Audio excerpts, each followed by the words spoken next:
I think that's the problem. It's not about shedding the old self. Because whatever experience you went in the past is just leading up and getting you ready for what you have next coming to your journey.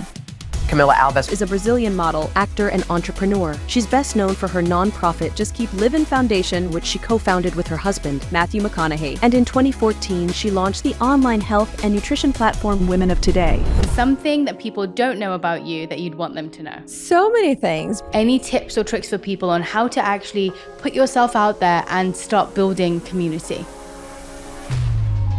I'm Radhi Devlukia, and on my podcast, A Really Good Cry, we embrace the real, the messy, and the beautiful, providing a space for raw, unfiltered conversations that celebrate vulnerability and allow you to tune in to learn, connect, and find comfort together. Thank you so much for being here, Camila. Thank you for I really having appreciate me. it. Yes. This is the first time we're meeting, but I'll be honest, I did do a bit of stalking, and I feel like I already know you.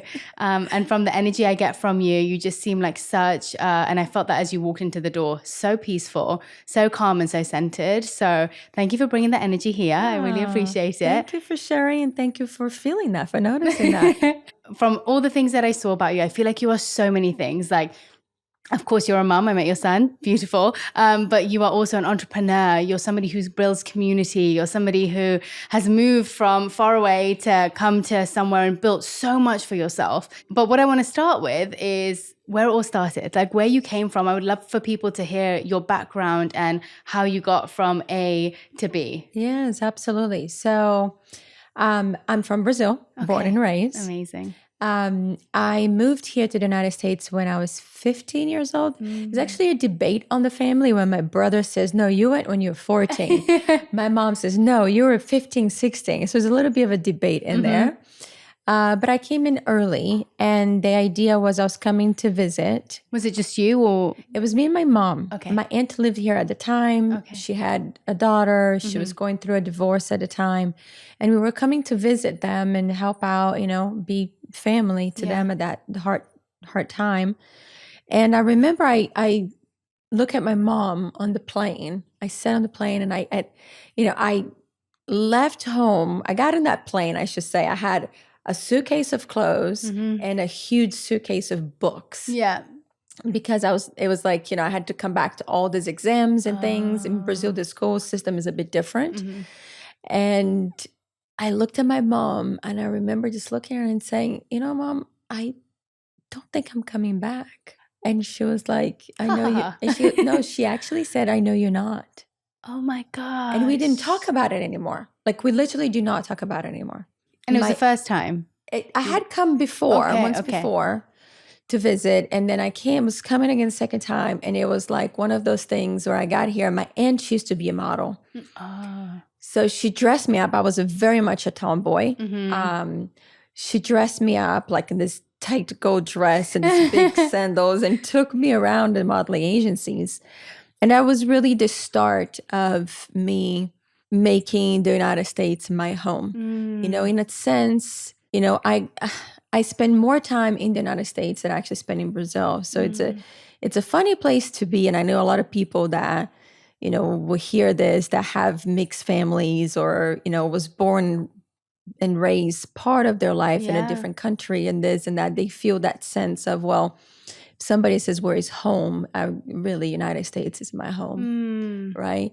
But I also have my heart kind of divided in half of my culture back in Brazil. I feel the same way. You do, right? I do. I really do. Because I'm born in the UK. My roots are in India, and I live in the US. But every time someone says, where's home? I'm like, well, home's here, but then my family and my heart is in the UK, and my roots are in India. And so much of me is like, obviously a culmination of all of those things that has got me to here. So what is home? Like, yes, my physical home is here, but so much of who I am, which feels like home, is dispersed in so many different places. Yes, but I feel like for me, I've taken to the pride of being in this country, the United States, as to it has given me so much in my journey. So when I say home, it's like, it's also where I put all my not all my efforts. We do a lot of things around the world. Don't take me wrong on that. But it's like my focus of like things that how I can help or community or whatever it is, I really focus here. But, you're asking the beginning where I come from. I think, I should say also talk about my parents because that says a lot about where I'm from. So my dad is a farmer, a rancher, a miner. So I grew up with that side of the family, that whole side of the family.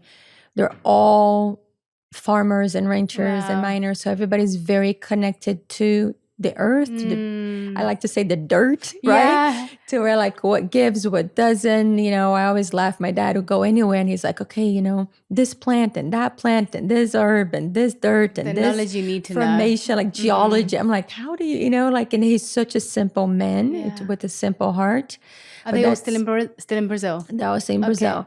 And then my mother, she's a futurist. Like she's an artist. She's a sculptor. She does sculptures. She does paintings. She's an interior designer. Wow. She's a fashion designer. I think that's where the fashion kind of came from for me. And I grew up watching my mother going to work every day on high heels, black, fashion outfits. So it was like two completely different worlds. So that's kind of my foundation. Oh my God, that's amazing. And I know you mentioned community and how much you pour into people here. You obviously have this incredible platform, Women of Today. Yes. And I loved it because when I was looking through it, there was so much from, it's not just, it's woman to woman advice on so many different things. And I think that's such a beautiful place for people to be able to go to not feel alone. And I think this, that's why I created this podcast too, for it to be a place where people can come and hear people's stories to realize that, I'm not the only person going through this.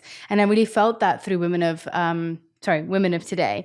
And so I would love for you to share a little bit more about that and what brought you to create it. Absolutely. So, with what we do for work and for my job, Matthew's job, and all of that, we travel a lot and we live in a lot of different countries and different locations. And what I've noticed was that when I was in other countries or even in the south of the United States, I will go in, I'm moving with kids and the family and all of that. And within like a week, it would be like all this amazing community and women and men too that will come, okay, this is where you go for this. The kids, the classes are here. This is that, this is what I learned. This is here, here to share. It's a very open dialogue. And then when I would come back into everyday life was a very close off situation. And so I really started Women of Today with feeling that need of, we need to have more open conversation about whatever it is that we want to talk about, right? So when I start Women of Today, I remember some people wanted to come in and be investors in it. And they're like, well, you have to pick a category, or you have to pick a demographic, or you have to pick this. And it's like, well, that's not what I'm doing. Like I really want it to be a platform that is open and that it changes based on what the community is wanting to learn. So the way that it works, it's really, we listen to them. When we started Women of Today, it wasn't it was a mix of all kinds of things. And now we do a lot of food. Oh, amazing. A lot of beauty and wellness. And it's all because the community, it's what they're telling us. Yes. We want to learn how to do, better in these departments. So my mission is to really make sure like that I can have an open dialogue with everybody. Everybody can have an open dialogue with us. And that we can learn from each other on how to do better for ourselves, how to do better for our families, and how to do better in our community. What have you found people within the community that you speak to on there are struggling with the most at the moment? And have you noticed a difference in the struggles that women go through in different communities or different races and different parts of the world? The beauty that I see on this is that the struggles are pretty much the same across the board. Wow. And no matter what country you're talking to.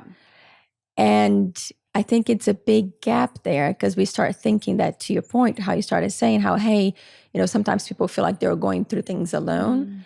And it's this beauty that you're really not. Like most of us women are going through the same stuff.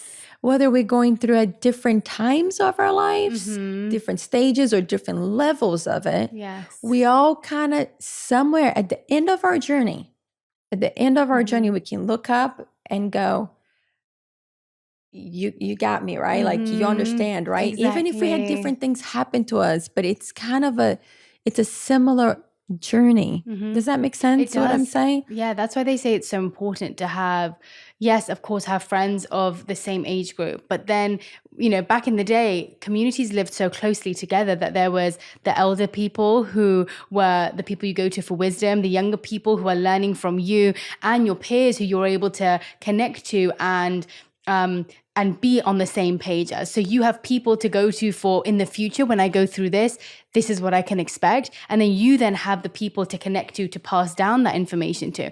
And I think you're right. I really do feel we miss that.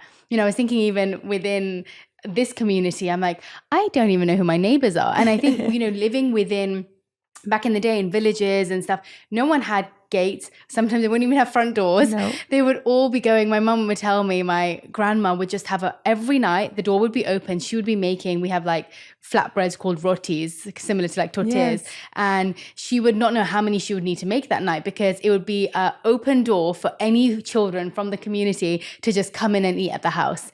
Yeah. And I was like, how beautiful is that? Like, that is such a magical way to live. And that way they were able to connect to people every single day, see the struggles that their neighbor was going through, their uncles were going through, their aunts were going through. And here, I think the more barriers we have physically, internally, and then externally in our homes as barriers, it does increase the chances of us feeling more and more lonely. It really does. And you touched on something so important. So when I start Women of Today, I have somebody that's been working with me from day one. And I told her, I said, my goal at one point is that we can reach audiences from younger to older generation. Yeah. And from multicultural. So I wanted to, that was like, I was like, let's write this down. And as of 2 years ago, we achieved that. And that was the happiest moment for me in this journey with Women of Today, because it was the point. I remember going to one of our events, and you're seeing mother and daughters, and you're seeing grandmothers with their another family member or a friend coming in, and it's all ages, and it's something that I think is extremely important. Yes. This is how I live my life. I always say to all my friends, it's great to have friends your age, but you need to have older friends and you need to have younger friends, right? Because to your point, like when I'm having a hard time, I usually want to talk to my older friends. Yeah. And I want to hear their wisdom and what they have experienced in life. Because again, they might have not gone through the same thing. But as women, we're kind of on the same journey. Yes, definitely. So they're going to have that wisdom of going, okay, well, even if I haven't gone through this, I can tell you about this experience or that experiences, and encourages you to then find your own solutions and those things, right? And then when you need that bump of energy, like the world is moving too fast, I don't know what's going on now. You go to younger friends, go, okay, what's going on now? What is this? What is that? Right? Like, and you're learning. So you keep young, but you're also getting wisdom. And then you're starting getting to a stage of life, which I'm getting into now, that all of a sudden you then start becoming the wise one all of a sudden, and it's a transition. They start going, wait, now people are coming to me for advice. I was like, oh, okay, for wisdom, right? Advice, I think that, I've always had people come to me for it, but wisdom is a different level, right? So this is something that in the community of today, in the community of Women of Today, was very, very important to me. And we have that. And it's beautiful to see. Magical. It's beautiful to see. To answer your question earlier, what I see women struggling the most now, it's really the transitions in life. Yes, completely agree. I was thinking about that while you were saying you getting to a place of giving out wisdom. And one of the things that made me even start sharing on an online platform was, it reminded me of one of my spiritual teachers said that knowledge is useless unless it's shared. And the feeling of actually, yes, there's one part to it where you're receiving wisdom and you are receiving advice, but we actually gain so much, whether it's in our confidence, whether it's in just feeling like a human is in giving to other people. And so your platform and what you're talking about, it allows, there has to be a cycle. Otherwise you feel stagnant inside. There has to be this cycle of receiving. And then like, what do I do with this? Yes, I'm going to process it. Yes, I'm going to use it. But I'm also going to then pass it back out to other people because that knowledge is there and I've been given it to be able to give to other people. Absolutely. And in every event that we do, we have portions of the event that everybody participates.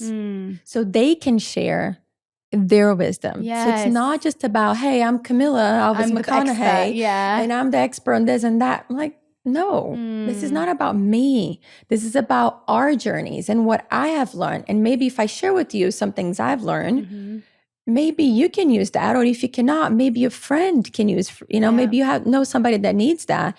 And then you share with me because I want to learn what wisdom you have, right? Yeah. And if I can use it, it's in the back there because I know down the journey, somebody might need that. It's going to be useful for someone. You know what I mean? So it's about learning and how do we make our lives easier? Look, it's not about, somebody asked me one time, well, are you like, empowering movement? And I'm like, it's not about that. It's just the fact that it's hard enough being a woman. Yeah. It's hard enough being a man. Yeah. It's hard enough being whatever, a human, whatever sexuality or whatever it is. It's so much being thrown at us consistently that if we're able to create, and community has been stripped down from our day-to-day lives, right? We don't start our day, like you brought up villages and this, or community, like, even if I go on the farm now, like, it's beautiful because like at the end of the day, everybody's together. Everybody that worked on the farm, everybody, it doesn't matter if you're on the farm, if you work on the farm, if you're part of it, everybody's kind of comes together at some point. They talk it out, have a drink, and then everybody goes about their lives, but they have that community and that exchange. And the way that we're living in the day-to-day now, that's been stripped out, right? And it's a gap there. And it's something that really needs to be filled because that exchange with community, with others, it's key to our well-being. Yeah, to your happiness, to your deep contentment, to your joy, to just feeling like a human in this world that has meaning and purpose. That's it. It makes such a difference. And even on the website, sometimes we have people write us, hey, I want to, I'm really good at this. And I want to, or I have this story. And we're like, great. Do you want to write it or do you want us to write it? And send photos. And then we'll make an article and we'll put it out. You know what I mean? So it's it's this constant exchange of information, wisdom, lessons. I think lessons is a better word for it. And for you, obviously you mentioned you moved from Brazil at such a young age. How have you, because one thing I find a lot of women here struggle with since I've got here, I've been here about 5 years, is that sense of community. Like we were mentioning what home feels like. This started to feel like home when I started investing in building a community. Like every Friday that I'm here, I do a games night. I have a list of like 30, 40 people that I send messages out to. And I'm like, whoever's here, it may be 8, it may be 30. And every Friday that I'm here, people will come around. And the list has grown from like being 3 of my friends to now 40 people that I send messages out to. That's amazing. But I realized I had to do that because I came from such a large family back home that what I was missing was I wanted my home to be filled. I wanted my home to be like a place where people come in and out whenever they want, where they feel really comfortable. And so when I started investing in community, which I didn't do as much in New York, where I didn't feel like it was home at all. I was there for 2 years. It felt like a transitional place. I never felt like I could really get my feet into the ground there. Here, it started feeling like home when I built a community. And so when I talk to people, they say, I've always felt lonely in LA because I've never found people that I can spend time with. And it's never felt like home because of that. LA's a tough place. LA's a tough place. How throughout your years have you, since you moved here, any tips or tricks for people on how to actually put yourself out there and start building community for yourself? I think the definition of community for each person, each individual is unique and different, that's right? So true. So I think that's number one. Yeah, is to not fall in the trap of like, well, my community needs to feel like this or look like this or be like this. Sometimes a community for somebody is just 2 people, or 1 other person, or like you say, or sometimes 40 people. You know what I mean? As you said, and I think that community a lot of times too is just a reminder that community is also about strangers, right? So you can be by yourself and go about your day and just be open to I'm not saying, hey, bring a stranger over. Don't take me wrong. I don't want people to start going like, to come home today. Like, or maybe. I mean, I've done that before. You know what I mean? But my kids make fun of me because sometimes I don't know. Like we were in a location somewhere, and okay, I'm going sideways here, but I'll come back. But my kids make fun of me because we were on a location somewhere in Hawaii working, and we went to Waipio Valley, which is the most magical place. You need permission to go in. You need a local to invite you in or whatever. So we were there with one of, a local that lives there. And we were leaving, and it's a sacred place. And we were leaving, and the hill is like crazy and dangerous to going up. It's like this wild ride. And this lady was like pushing her bike up. And I stopped in the middle of the hill. And I was like, do you need a ride? Yeah. She's like, yeah. So we broke down the bike and took the tires out, put it in the trunk. And then all of a sudden, I meant like giving her a ride just up to the hill. I didn't know where she was going. Then once she got in the car and we made it up to the hill, then she's like, yeah, but I'm going like over there. So all of a sudden, like I'm taking her into town, like a 40-minute drive and all this stuff. And we were talking the whole time. And, my 11-year-old was like, what did you just do? Like, what about if this person did? And I was like, you're right, but you have to feel the person. You have to feel the circumstances. It felt safe to do it. And that lady got in the car, and in a weird, beautiful way, she threw all this wisdom that actually my son needed to hear. Wow. And I was quietly in the car. Like she just was talking. And I was sitting there going, this lady just said everything that I needed to say to this young man, right? So moments like that, or moments with just the people around you. Yeah. When you don't have community, it makes you feel like you do. It's so true. So when you're like struggling to find your people, because sometimes it takes time to find that. So when you're struggling to find your people, or you're sitting there going, I haven't found my people yet, instead of like shutting it down and closing it off, just try to open up more and go like, you know what, I'm going to be just engaging with people, whether it's the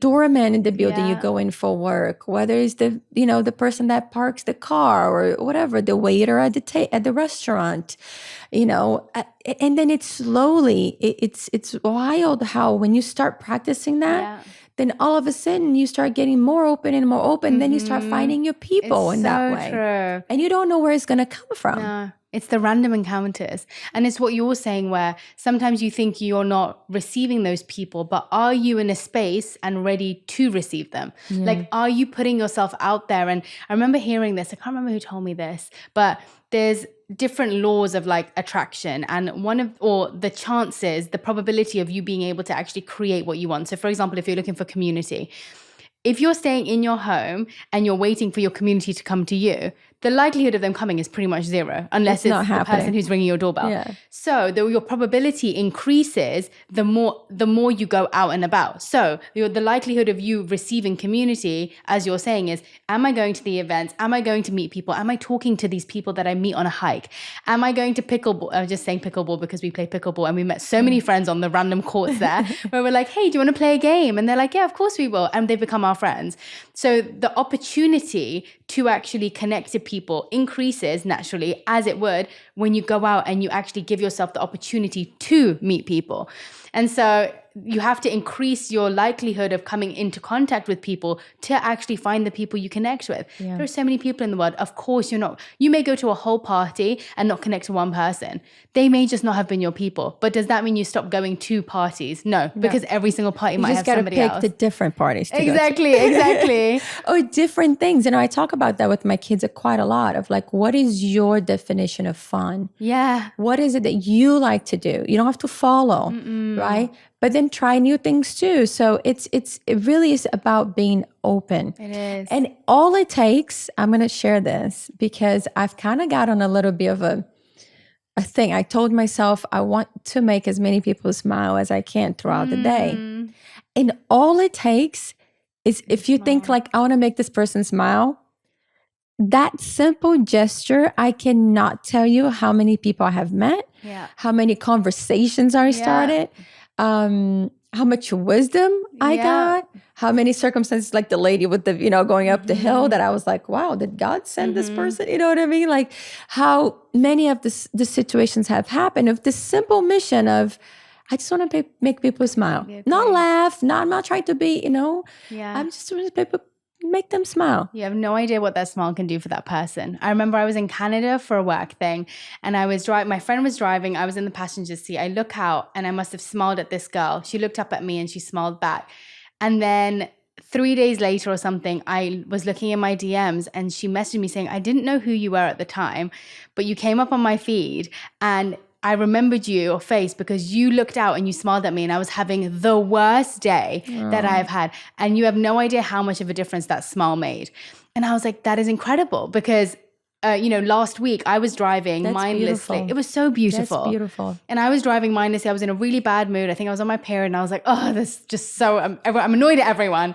And I was driving along and this lovely old lady on the hill here, she looked at me like she knew me and gave me, it wasn't just the smile of a stranger. It was like she looked at me and she gave me the warmest smile like my grandma would. And I was like, oh my goodness, my whole day was completely transformed. My mood, my energy when I got here, I then didn't transfer that negative energy to anybody else because just by her smiling at me, and it sounds so small, but when you experience it, it changes everything. But it's those small things that make a big difference, right? When we talk about change, right? When we talk about transitions, changes, and things like that, I'm a big believer that, look, we're getting bombarded with a lot of information. Do this, do that. Da, da, da, da. I'm a big believer that if you just find what is the small changes that I can do consistently for a longer period of time, and if you do those, whether that's I'm going to smile more to strangers, I'm going to ask strangers more, how are you? How are you doing? Or I'm going to interact more with them. Or whether it's with your food habits, whether it's with your wellness habits, family habits, friends, whatever that is. What is the small changes that you can actually do them for a longer period of time? Because what happens is, if you start it like that, then all of a sudden, after a while, you're going to be like, wait, I'm feeling better. Let's give an example of your mood or food, right? To your example of the mood. Hey, I was able to change my mood by a very small act of somebody else. You're able to change somebody's mood and experience by an act that you did. Very small. You just looked at somebody and smiled. Right? I had this experience the other day. Let me finish my point so I don't go out of track. I was going to tell you a story. I have to stand the seat. This is when it's a good conversation, when you have so many things that are coming up in your mind. You keep going from one to the other. I have to stand the seat. It's all making sense, so don't worry. Stories. You got to pull me back. But what happens is, right, small changes, consistency for a longer period of time. You all of a sudden are going to look back and go, I'm feeling better. Or, I don't know, my attitude is better. My mood is better. How I feel it's better physically, whatever it is. I'm not talking about weight. I'm saying how you feel physically. I feel stronger. Then you go, what did I do different? Oh, I'm doing this. So then you have this like enlightenment and this, whatever you want to call it, this powerful moment or whatever you want to call it. Everybody calls it different things. Where you go, oh, I can do this. And then you go, and then you get curious. You go to, what's the next stage? Yeah, exactly. What's the next thing I can do? And that's kind of how the growth of changes, in my personal opinion, are best done. At least for me. That's my experience, right? Some people are like cold turkey, blah, blah, blah. I can never do that. Me neither. I admire people that can do it. But for me, that's been the easiest way of getting myself to a journey of doing better for myself, for my family, for my community, right? And it brings down to a small thing where we're talking about the smile. I had situation the other day. I was with my daughter, and this lady was backing up to a mail truck, and the mail actually wasn't a mail truck. Sorry, it was a guy, like one of those service vans that pick up people on wheelchairs or elders, that kind of stuff. And he was parked. He was blocking her, but he was parked there for a reason. He was waiting for this lady in a wheelchair to load up. And this lady started yelling. I mean, aggressively attacking this older man, right? And he was, he was of color. She was white. You can tell she was not from the country. So it was also that dynamic going. And she was just getting after him, like really loud, and she wouldn't stop. And this gentleman had the most beautiful patience of kept walking to her and going, hey, just turn this way, helping her. But I can tell once he helped her, she got out. This man was shaking. And I rolled down the window. My daughter's like, Mom, what are you doing? What are you doing? I was like, V. And I rolled down the window and I interacted with him in a positive way. I was giving him props, going, hey, you handled that really well. We start laughing. And after that interaction, that he was not shaking anymore. He was laughing.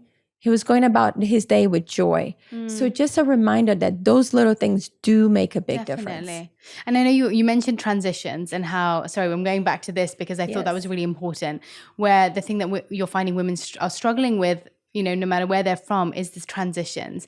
And when I think about transitions, I usually think of it in increments of like 10 years. Like every 10 years, you kind of feel these transitional moments of like 20s to 30s, 30s to 40s, or those kind of transitional times where you start seeing either your bodies change, your mindset change, your time of life change. What kind of transitions were you speaking to? And also, how have you handled transitions in your life?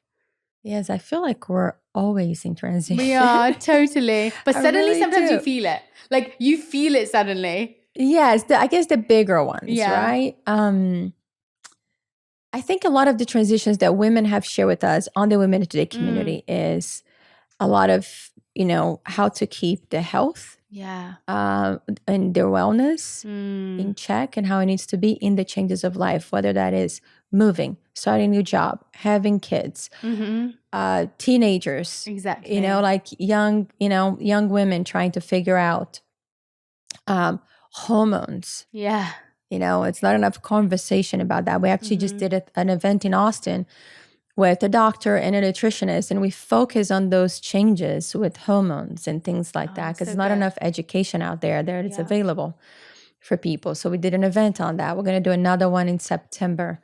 So, and it's funny, we don't advertise these things. So you need to be like, if you have the newsletter, it doesn't cost anything or whatever, but we don't advertise it because the community is so there. So a lot of these things people find out just being part of the newsletter on the website.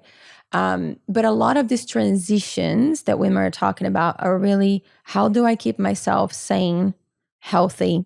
How do I keep my wellness? And a lot of hormone change. There's been a lot of conversations on that as well. For me, to answer my question, I think the biggest transitions I have had in my life is I have had a share of health problems in my life that I never had before. And that has forced me to learn a lot. And transition into more of a state of understanding and an acceptance, and being able to really embrace. Not that like, oh, this is it. And no, just more of like, okay, well, this is my reality. And I have to respect that. So that's been I think a really big transition for me. For you. And obviously you've gone through so many different, when you say transition, also different almost lifetimes within one lifetime. I feel like you came here and you said you were modeling first. And so going from that to transition into the work that you're doing now, how do you feel when you're shedding different versions of yourself? And like, how do you make yourself okay or transition through that? Because I find, even whether it's a community online that I speak to or for myself, sometimes shedding your old self to come into this new version of you can be it's difficult to step into that power and step into that new role and let go of the old version of yourself. And so how have you found that transition as you've gone through life? But I think that's the problem. It's not about shedding the old self.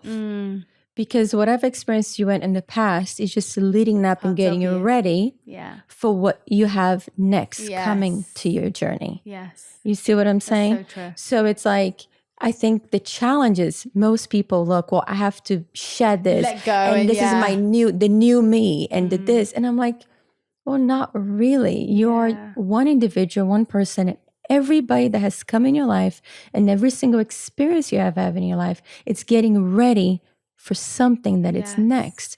Now, it is up to you to grab those lessons or not. Exactly. That's a big thing, right? Do you want to be the hamster in the hamster, what is it called again? The hamster wheel. Yes. Yeah. Or do you want to actually keep evolving to continue on your own journey? So for me, you're right. I have done so many things in my life, from modeling to then I was, TV host, then I'm mother of 3, then we have our foundation, then, I wrote a book and your children's book. We have to talk about that. Yes, just try one bite. That was one thing for me that I never becoming a New York Times bestseller. I'm like, congratulations. Thank you to you too. Thank you. Yeah, but that was never in my bucket list because I never thought that was even the thing I could achieve. Honestly. Same. You know what I mean? Having a company that, made baby, frozen baby food, all those hats, everything I do with my husband for work, everything I do for the family, everything I'm trying to figure out for myself. Yes, does it have lonely moments and does it have moments of confusion? Absolutely. Yeah. Does it have moments that I sit there and I go, I don't know what I'm doing? Yeah. Is this the right thing? I should be doing more, less. It's a lot of confusion and turmoils that happen. That's for sure. Don't take me wrong, But I don't look as, well, that was Camila then, this is Camila now. Yeah.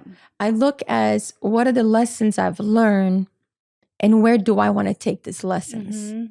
That's such a great way to look at it, because I think often we do always like to put things into categories and we say, this is then, this is now, and the blurry in between feels like confusion. But actually, the way that you described it makes it feel so much more manageable if you see it all as just, this is part of the journey. The confusion is part of the journey. It's not a negative or a positive. It's just part of the journey. It just the is. In between is. I'll give you a silly example, right? How many of you guys listening now, and I don't know if you had this yourself, you tell me, have had a horrible breakup, right? You in love and you fall this was the man of my life, da-da-da-da.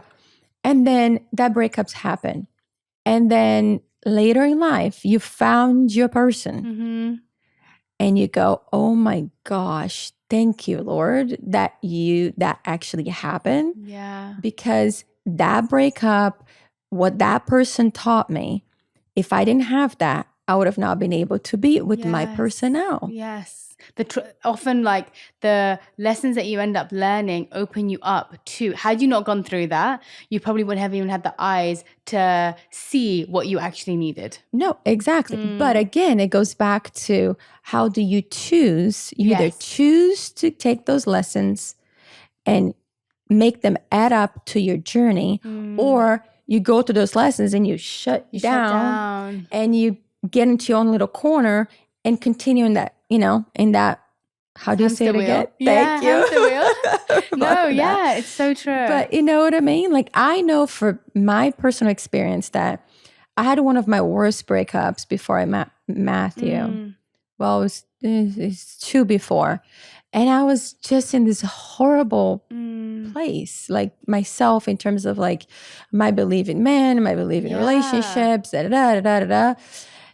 And I go back and I'm like, man, if I didn't have this person and that person, I actually could have not managed to accept all that my husband brings with. And you may not have known what you wanted without having gone through it, because when you're younger, you think you want all these different things, and it changes also as you get older. But sometimes you end up receiving things that you're not ready for. And so had you not had those people in your life, you may not have even known what you were worthy of or what you deserved in your life without having gone through something like that. That's very true. And I think it's okay to say in the midst of it too, I don't know. I don't know exactly. Or I'm confused. You know, it's okay to say that out loud to yourself, to your friends, or somebody you trust, or your partner. It's okay to say, I don't know. Yeah. I am lost. I'm confused. I have those moments all the time. Yeah. And I go to my husband and I say, babe, I don't know. Yeah, like, I'm so confused. Lost. Me too. I'm confused. I have that like on a weekly basis, to be honest. I always think like confusion is my bridge between like certainties. And I have to like lean into that, where the confusion is part. It's like you can't get from a certainty to a certainty without a bit of confusion in between. Yeah. So I just see it as my bridge. I'm like, this is part of it. Without walking over the confusion, I'm not going to get to where I need to be. And so I've had to really learn how to lean into the lost phases. Yeah. And being okay in that discomfort of it. The discomfort, it's uncomfortable. It's so not fun. No. But it's okay. It's part of life. But you touched on change, on the things that you need. Not on change. You touched on, hey, as you get different stages of life, what you need and what you want changes. Yes. And I think this is something I've been working on because I'm not good at it. I'm a very much of a giver by nature. Yeah. And I don't really, I don't know. I was feeling I'm in a different stage of my life now, that the things that I need and the things that have got clearer to me now. Like I have some things in my life, some holdups and stuff that I'm like, wait a second, I've been having this holdup for like 15 years. Yeah. So I'm like, so maybe it's not a holdup. Maybe it's just something that I just needed to be this way. Right. Or I just needed to be that way, because that's as good as I can get. Yes. And then now I need the other person on the other side to come meet me in the middle. Yeah. Because that's as good as it's going to get from my side. I've done the work, you know what I mean? Like that's kind of, so I'm having a lot of those realizations now at this stage of my life. And in the beginning, I was feeling guilty to say, listen, this is what I need now to whatever it was, to whoever it was. And I'm becoming more comfortable now to go, you know what? I understand that when you talk about your old version, but my previous, previous version, and making people understand, hey, I'm not a different person. I've just learned this about myself and this is what I need now. Or, hey, this stage of my life now with everything that we got on the plate and going on, this is what I need to actually make things work in a way that I'm okay. Yes. Because if I'm not okay, then I can't make anybody else okay. No, exactly. Right? So I'm becoming more comfortable with verbalizing those things and having those uncomfortable moments, whether it's with my partner, my husband, with family members, with friends, of going, I know we've been doing this way, but it's just not really working for me right now. So would you work with me? Right? Instead of like holding on and then coming down really hard on a person and not getting anywhere with that. Yeah, it's something I've been having to learn as well. Like having that uncomfortable moment to avoid having an uncomfortable lifetime, years, months, weeks. And often we avoid that one uncomfortable moment, whether it's conversation, whether it's just standing your ground, whether it's just communicating the discomfort you're feeling. But sometimes you avoid that one moment of discomfort, but remain internally in discomfort for such a long period of time. Yes, I think we get scared that the other person, it's people pleasing. A lot of it is. It really stems from that for me. It's like me not wanting to be the person that they dislike for that small moment because of them, like that feeling of me thinking, oh, they're just not going to like me in that moment, so it's better I don't say anything. But then the discomfort lies still in me. And so being able to actually express that, it's like that creates more comfort for both of us because I'm communicating effectively. Yes. And I'm no longer holding that within me about this person. But not only that, you also give your partner or your friend or your family member, whoever it is, a coworker, the chance to evolve with you. Yes. Right? Because what I've noticed is when I started doing that openly, I started to notice that all of a sudden, those people are now like way more open to these other things. And I catch myself going, dude, like, this is so great. Yeah. I'm like how you're now receiving all this stuff or how I'm like, it's so awesome. Grow like together. In the past, it would have been like a problem and a thing and that energy, like heavy and whatever. And now it's like super light and super easy. Wow. Like if we just would have had this conversation 10 years ago, Exactly. And we talked about your children's book. Yes. Oh my gosh, tell us more about that. It's called, what was the name of your book? Just Try One Bite. Just Try One Bite. Yes. Why did you decide to create it? As you said, did a children's book feel natural to you, or was it something that you never expected to write? Never in a million years, if you'd say, Camila, you're gonna go on this journey of working with, a co-author and work and have a kid's book. I'll be like, you're crazy. You're How out of come your you mind. chose this topic?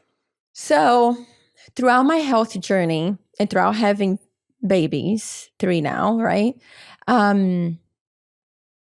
Maybe one more, we'll see. But, through that journey, I've learned the importance of food. Yeah. And it took me back to my roots with my half side of my family of being farmers and connected to the land, and the importance of food and nutrition and what it does and what it doesn't do and all of that. And, I was part of this company called Yummy Spoonfuls, which was frozen organic baby food. And me and the founder, Agatha, she had this journey. I joined, we went into this crazy journey of creating something for the market that didn't exist at a time. And I've learned so much. And I was for so many years, that was my life from when I was having crazy 20-hour days, you know what I mean? Back to back to back to back. Matthew really jumped on, become helping with the kids and stuff, because I was so focused on this journey on how to provide something better and all the lessons I had of that. And when I decided to step down from the company for multiple reasons, that energy was there. And a part of me was that was a really hard transition for me. That was a really, really hard transition for me, because I put a lot of myself into that journey. Yeah. And a lot of things happened that I was like, what? Why does it have to go that way? And in that transition, I was like, man, it's such a shame that, I have all this passion and all this energy and focus and learnings from this experience, and he's just not going to put into anything. Yeah. You know what I mean? The company is doing its thing, but I'm Camila as an individual. It's not going to put anything. And I was talking to somebody about that, and he said, well, why don't you do a kid's book that, that kind of, helps parents and kids have that conversation. Yes. So the idea was, how can we get kids and parents to have that conversation, to be more open to what's good, what's not, and why? Yes. Why is it good? Why is it not? I'm not telling people don't have that. At the end of the book, it's have donut holes, you know what I mean? It's okay, right? But how do you learn that balance? And this passion I have of just educating little ones that if you start your relationship with food the right way when you're younger, your relationship with food throughout your whole life will be so much easier. Game changing, right? It's so many things that I have to deal with now as an adult that I only deal with it because nobody ever talked to me about it when I was younger. When I was a kid, when I was a teenager, that wasn't, I grew up with Coca-Colas and Sprite, sodas. I ate the brigadeiros, the Brazilian sweets, every day, multiple times. All this stuff that was it was never a conversation. Yeah. You just did it. You just did it. You know what I mean? So that's where that came from. Amazing. Of how can we start that conversation? How can we make it fun? And I really think that in a very sweet way, I hear from a lot of parents, and I have a lot of people that actually let me know that the book helped. It actually created that in their family, and they actually get their kids going to them, now the kids are going to the parents and say, because that's the flip in the book. We wanted to make it fun. We didn't want to be preaching anything. Yes. We wanted to just make it fun. And now the kids are getting up. Yes, I love that. The kids teaching the adults. Now they're getting on their parents, you haven't eaten your greens, you don't eat that, So nice. Yeah. That's such a great book, and it's so wonderful that you put that out into the world it's going to live on forever, which is so wonderful. I know, it's wild, isn't it? It's wild. Do you have anything you've mentioned all the different places and things that you've done. Is there anything you're really excited about right now? Are you working on anything or? So I am working on something. You don't have to share it if or it will be, or soon to be found out. You don't have to mention it, but it can even be something that you're doing for yourself. Yes, I am working on something now that I'm putting a lot of thought to it that it's around, this world that we've been talking about.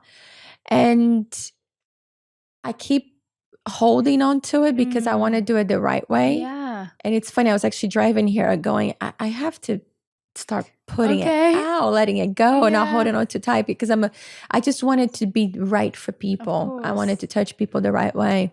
So I've been working on that. Women of Today, it's really what excites me now. It sounds like an incredible It's something that really started out of just love and care. It's not a business model. The best place to start. We're not selling anything. We're not asking, you know what I mean? It's just really a community that really gives me so much joy, to encounter people and they share what they learned. They share that we were in Croatia 2 years ago in this little bitty village, and it was like me, Matthew, Woody Harrelson, JR, it was like all these people, like heavyweight people, like really, and I'm just walking, like we're just hanging out and stuff, and this woman just like, instead of walking to them to go talk to them, she walks to me, and she was just like, women of today. She could barely speak English, and she was like, women of today, and this and that. And she started sharing like what she learned, and she pulled the translator to talk, like to share all her story and how it has affected her. And I was like, how do you even like, because her English, it's just, I put the translate on Facebook and that, and I was That's like, amazing. So like those moments for me bring me so much joy, right? And it is a community that is so multidimensional with the different age groups, different countries, and things like that. So that's what really excites me lately, about being able to give in this journey. And then look, we have Pantalones Tequila, me and my husband. Oh, cool. Which we've been having a lot of fun with that. I don't know if you've seen the ads or not. Yes, I have. So that's exciting. We've just been having so much fun with that. And it's good. It was a long process to get where we are now. Talking about better for you. Like, my husband was like, I don't care if it's, I should say organic or not. He's like, I just want it to taste good. And I was like, yeah, I get it. But for me, it's important to be organic. Like if I'm going to be drinking this, it needs to be clean, right? And we can do that and still taste good. It just took us like 48 iterations to get there. Trust me, I feel you. We have a sparkling tea company called Junie. Congratulations on that. Thank you. The amount of tastings we've done for each flavor just to get it right. But when you get it right, it's pretty amazing. Yeah, when you went to the fight to get it right and to do it right. Yeah. So like being organic, that was a big thing for us to fight through. So many fun things happening. So that's really, and raising 3 kids, and on top of all of that, we just happen to be raising 3 kids, which is incredible. And I do a lot of stuff with my husband. So that's something behind the scenes that, people don't really get to see, but we've kind of worked as a team on everything that we do. So it's kind of it's a cool journey. We have the foundation, the Just Keep Living Foundation, which is after school programs. We just had, once a year, we do all the teachers that come in and we do a program with them. And we just saw them like a week ago. And we were all just crying, super emotional of the work that they're doing with the program. It's amazing. We have the Greenlight Green Initiative. I don't know if you're familiar with that or not. No, please tell me. I do encourage everybody. I don't want to get into politics. We're not going to get into in this conversation at all. This is not about politics. This is really about, making school safer for our kids, And, Matthew and I, after Uvalde, we were on the ground in Uvalde after the tragedy there. Then we were in DC. We were meeting with a lot of politicians and all of that to try to work on passing this bill, this bipartisan bill, which it did get passed, which then it means that all this money is sitting there ready to be given through grants. Amazing. And we started the Greenlight Grant Initiative because throughout the process, we've learned that, in a period of time, it was like, in one district, they had like one school apply or whatever. We're like, this is not right. This money is going to go away at some point, right? So if anybody wants to check out, you can go on the website, and I highly recommend to try to support or share with schools, share with people that are in need of that, because the money is there. We're basically giving all the resources that the schools and educators need to do these grants Amazing. to apply for this money that the government has sitting there ready for to try to make the school safer or for mental health or whatever it is that they need. Incredible. So many great initiatives in different areas. So yeah, it's kind of a puzzle. You know what I mean? But it's all kind of also comes together so beautifully. It's there, but it's all with, again, at the end of the day, we look back, you know, we're in a call this morning because we're doing this thing with these governors and trying to do some good changes. And, you know, you get off of those calls, those meetings, and you're like, okay, you know, you're going from tequila to governor to grants for schools to, you know, 3 kids to women of today or to this project. Or more. You go through all these things. And yes, it can get very dizzy and very complicated sometimes. But at the end of the day, when I put my head in the pillow, it's always like, I can always go to sleep very easily because they all have one thing common, and it's all trying to do better. Yeah. You know what I mean? Yeah, definitely. It sounds, honestly, just everything that you've just gone through, I'm like, wow, that's an incredible place to be in, to be able to help so many people. It's like the goal of life. It's so wonderful. Yeah. I have some fast fire questions that I wanted to ask. Oh, geez, I'm horrible at those. You don't have to do them too fast. Go. I'm terrible at them too. But any rituals, your like non-negotiable rituals or practices that you do throughout your day? Okay, so I just went into I did a 21-day fasting. This is a longer conversation. Had for my health. I was at a clinic, like, you know, medically, like with the doctors and everything. Yes. Don't try to do this at home by yourself. And I learned certain things there that I non-negotiable for me. I have to do it every day. I'll share one, which is I've learned this muesli that I do it in the morning. Okay. And it's tell us what that is. For the last 6 months. Literally, I have photos that my kids take of me because they make fun of me.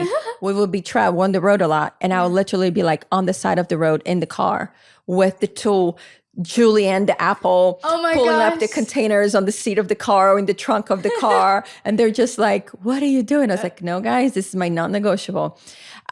It's my own version of it. You know, they have a recipe. I can share the recipe at some point. But I put all this good stuff in there. You know, I have my fruits. I have it's a whole thing. Yes, but it's got all the good stuff. I love a good in muesli. It. I mean, it's like oatmeal, apples, bananas, orange, blueberries, flaxseed, hemp seeds. Yum. Flaxseed oil. So flaxseed oil is the big thing that I learned. So I take 1 teaspoon every day. So good for anti-inflammation. Yes, for a lot of the things. Anyway, I'm having a blank now with everything that goes in. No, that sounds amazing, just that. But it's a whole combination of all this very good stuff. And I'm literally said for like the last 6 months, I'm like, this is how I start my day. Yeah. Every day, no matter where I am, no matter what I'm doing. Nice. So that's a good one. Yeah. And the Julienne thing is like this big. Yeah, I think I know exactly what you're talking about. I've got one of them. It's so useful though, isn't it? And then I'm like, in the side of the road, just Julienne and the apple way. What is an emotion that you find difficult to deal with? Oh, insecurity. Insecurity. I have a really hard time with insecurity. And have you found any tools that have really helped you? Or like, what have you found has been beneficial for that?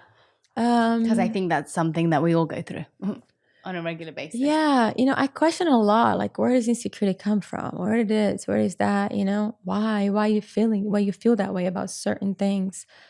And I think that for me, what has helped me is really trying to understand what the source of that insecurity is. It's really hard though. Yeah. It's really, really hard. Like, it's taking me like many years sometimes to go, oh, that's where the insecurity come from my parents, their relationship, whatever, you know what I mean? Like whatever. So that's a hard and complex one. Yeah.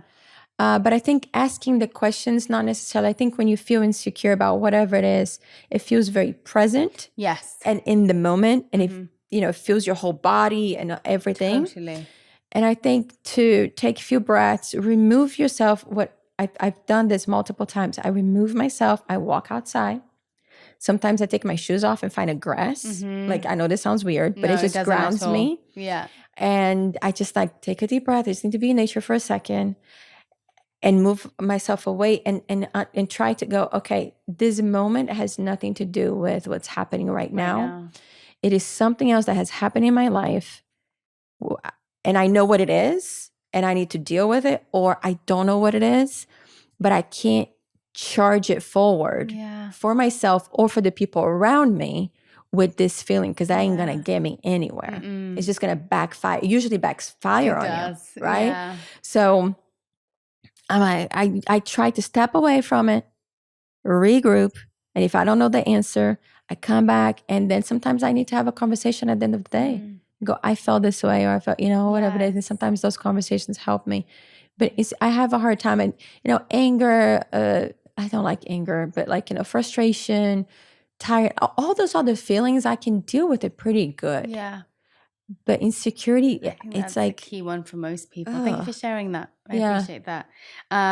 This is a bit of a lighter one, but you have incredible skin, and everybody, I'm sure, wants to know, what are some of your favorite skincare products? Skincare products. What's your secret? Give me a few. Okay, so I can share, but the reality is good skin comes from the inside out. Totally. And I know that sounds boring and not exciting. No, it's so true. But that's step one. Yeah. So like that flaxseed oil, 1 teaspoon of flaxseed oil every day, 1 teaspoon only, not more than that. I've noticed a big difference on my skin. Flaxseed oil suddenly runs out in Whole Foods after this. But that's a simple one to add to your daily routine. Then, but I think it needs to be cold pressed. Make sure you do some reading, get the right one. But product wise, I do love this company. Her name, it's actually this lady. She's here in LA. She's fantastic. She's older. She's been doing this forever. Her name is Mila Morrissey. Oh, okay. And she's got this little spa place that is very it's hidden, tucked away. Nothing too crazy, not fancy. But you walk in there and it's like, this person is there. And you're like, oh. You're like, this is what you've been doing? Good skin. Yeah. This is what you've been doing, because people don't really talk about it. But she has the spa, she has a product line. Okay. It's not cheap, I'll tell you that much. Yeah. But for my skin, I have very sensitive skin. And anything I use kind of breaks out. Okay. Her product mixed with, what's the other one that I use? Retrove? Oh, yeah, Retrove, yes. You know my gosh, I've got all their, I use Retrove, yes. No way. Oh my gosh, so good. The intensive eye serum and, the intensive night serum that they have. I use just whatever they face. Okay, I think it's the intensive. Yeah, the intensive. It's like a serum. And it's like an orange color, like a yellowish color. So good. That's the only one I use. Oh, it's so good. It's so good. We were just in New Mexico where everybody's skin was cracking up. It was so dry. We're there for months. And my skin was always they're like, what do you use? I'm like, Retrove. No, it's so good. Yeah, I've nearly run out of mine. I've got the eye serum and the intensive moisturizer and the light moisturizer. It's amazing. Yes. So it's small and it's expensive though. I will say that too. Those products are very expensive. And I'm not going to lie. But for me, again, I've tried many different things. Like my mother-in-law, she has amazing skin. She's 92. She uses Olay. Yeah, exactly. Regenerist. Olay Regenerist is what she uses. That's the drugstore, inexpensive. I've tried that. It didn't work for me. Yeah. So you got to try things out. You have to try things out. So I'm going to say, hey, go for the, pharmacy. Tarolay first. That doesn't work. Then try it out. Exactly. But those are the two. And for me, my skin routine is very easy, very simple. So Mila Morrissey, I only do the toner. Okay. And I do the serum, the lifting serum that she has, and the Retrove. Sorry, but I don't remember the name right now. But it's the intensive something moisturizer or something, and that's it. 3 products. That's all I use. So good. Thank you for sharing that little skin secrets. Thank you so much for this. It's such a beautiful conversation.